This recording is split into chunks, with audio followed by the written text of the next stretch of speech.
spending $80 a month and I have nothing to show for it. I've had enough.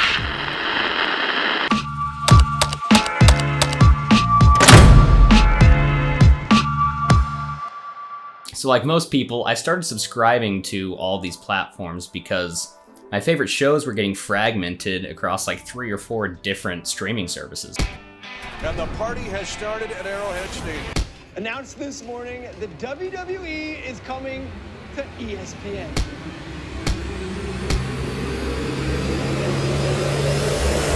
One subscription became 2, 2 became 4, and before I knew it, I had them all.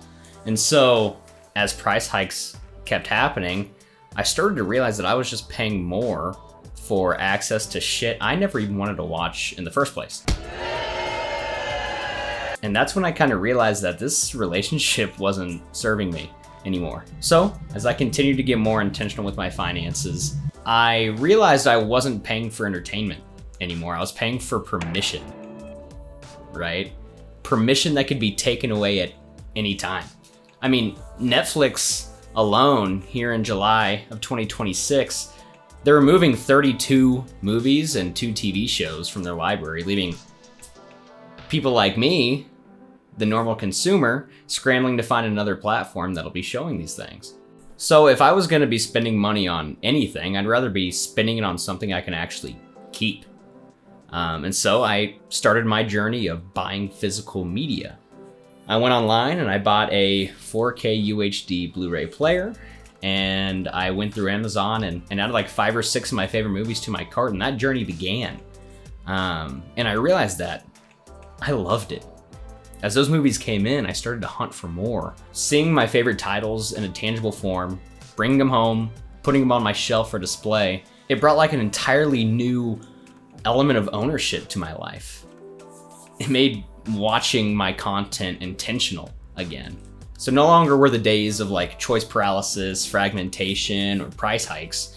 I'd entered a new era of realizing that the things that I had available to me to watch were mine.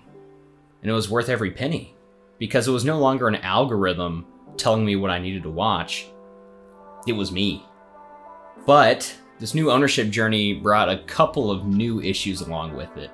The first one I ran into was the question of how am I going to keep this collection from just becoming clutter?